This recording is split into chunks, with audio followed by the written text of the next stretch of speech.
আমার মায়ের সোনার নোলক হারিয়ে গেল শেষে। হেথায় খুঁজি কোথায় খুঁজি সারা বাংলাদেশে। নদীর কাছে গিয়েছিলাম, আছে তোমার কাছে? হাত দিও না, আমার শরীর ভরা বোয়াল মাছে। বলল কেঁদে তিতাস নদী হরিণ বেড়ের বাঁকে। সাদা পালক বকরা যেথায় পাখ ছড়িয়ে থাকে।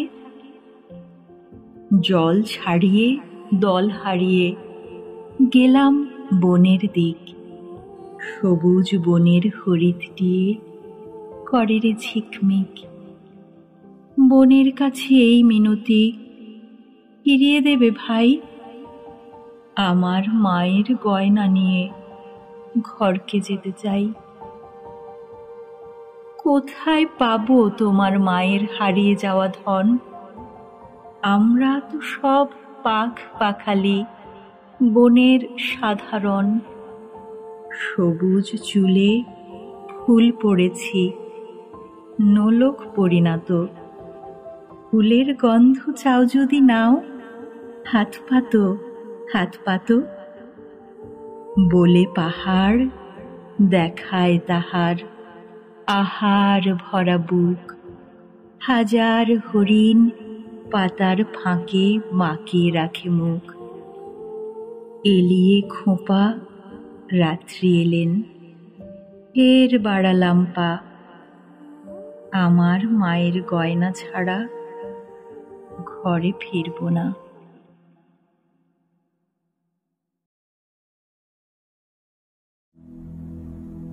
মাকে আমার পড়ে না মনে, শুধু কখন খেলতে গিয়ে হঠাৎ অকারণে একটা কি সুর গুনগুনিয়ে কানে আমার বাজে। মায়ের কথা মিলায় যেন আমার খেলার মাঝে। মা বুঝি গান গাইতো আমার দোলনা ঠেলে ঠেলে। মা গিয়েছে, যেতে যেতে গানটি গেছে ফেলে।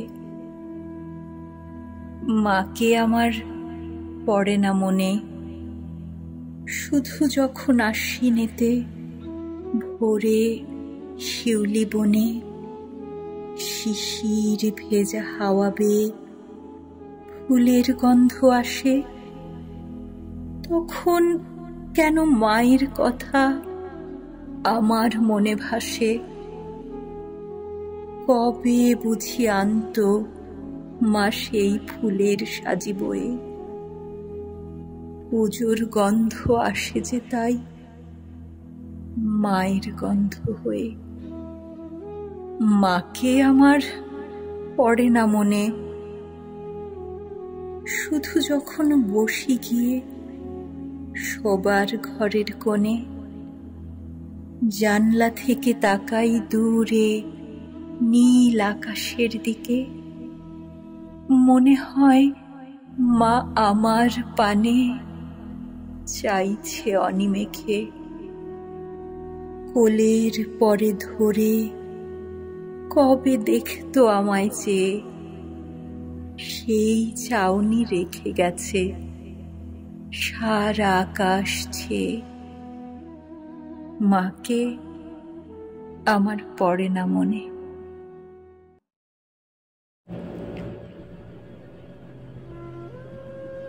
আমাদের মাকে আমরা বলতাম তুমি, বাবাকে আপনি। আমাদের মা গরিব প্রজার মতো দাঁড়াতো বাবার সামনে। কথা বলতে গিয়ে কখনোই কথা শেষ করে উঠতে পারত না। আমাদের মাকে বাবার সামনে এমন তুচ্ছ দেখাতো যে মাকে আপনি বলার কথা আমাদের কোনো দিন মনে হয়নি। আমাদের মা আমাদের থেকে বড় ছিল, কিন্তু ছিল আমাদের সমান। আমাদের মা ছিল আমাদের শ্রেণীর, আমাদের বর্ণের, আমাদের গোত্রের। বাবা ছিলেন অনেকটা আল্লাহর মতো। তার জ্যোতি দেখলে আমরা সেজদা দিতাম। বাবা ছিলেন অনেকটা সিংহের মতো। তার গর্জনে আমরা কাঁপতে থাকতাম।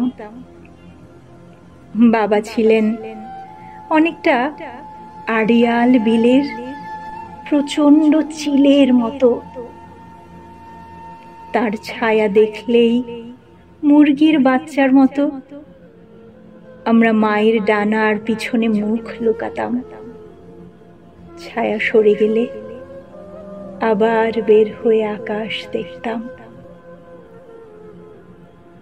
আমাদের মা ছিল অশ্রুবিন্দু, দিন রাত টলমল করত। আমাদের মা ছিল বুনো ফুলের পাপড়ি, সারাদিন ঝরে ঝরে পড়ত। আমাদের মা ছিল ধান ক্ষেত, সোনা হয়ে দিকে দিকে বিছিয়ে থাকত। আমাদের মা ছিল দুধ ভাত, 3 বেলা আমাদের পাতে ঘন হয়ে মিশে থাকত। আমাদের মা ছিল ছোট্ট পুকুর, দিন রাত আমরা তাতে সাঁতার কাটতাম। আমাদের মার কোনো ব্যক্তিগত জীবন ছিল কিনা আমরা জানি না। আমাদের মাকে আমি অন্তত কোনো দিন বাবার বাহুতে দেখিনি। আমি জানি না মাকে জড়িয়ে ধরে বাবা কোনোদিন চুমু খেয়েছে কিনা। চুমু খেলে মার ঠোঁট ওরকম শুকনো থাকতো না। আমরা ছোট ছিলাম, বছর বছর আমরা বড় হতে থাকি। আমাদের মা বড় ছিল, কিন্তু বছর বছর মা ছোট হতে থাকে। 6ষ্ঠ শ্রেণীতে পড়ার সময়ও ভয় পেলে আমি মাকে জড়িয়ে ধরতাম। 7ম শ্রেণীতে ওঠার পর ভয় পেয়ে মা একদিন আমায় জড়িয়ে ধরে। আমাদের মা দিন দিন ভয় পেতে থাকে। আমাদের মা দিন দিন ছোট হতে থাকে। আমাদের মা আর বনফুলের পাপড়ি নয়, সারাদিন ঝরে ঝরে পড়ে না। আমাদের মার ধান ক্ষেত নয়, সোনা হয়ে দিকে দিকে বিছিয়ে থাকে না। আমাদের মার ছোট্ট পুকুর নয়, পুকুরে সাঁতার কাটতে আমরা সেই কবে ভুলে গেছি। আমাদের মা আর দুধ ভাত নয়, দুধ ভাত এখন আমরা আর পছন্দ করি না। তবে আমাদের মা আজও অশ্রুবিন্দু। গ্রাম থেকে নগর পর্যন্ত আমাদের মা আজও টলমল করে।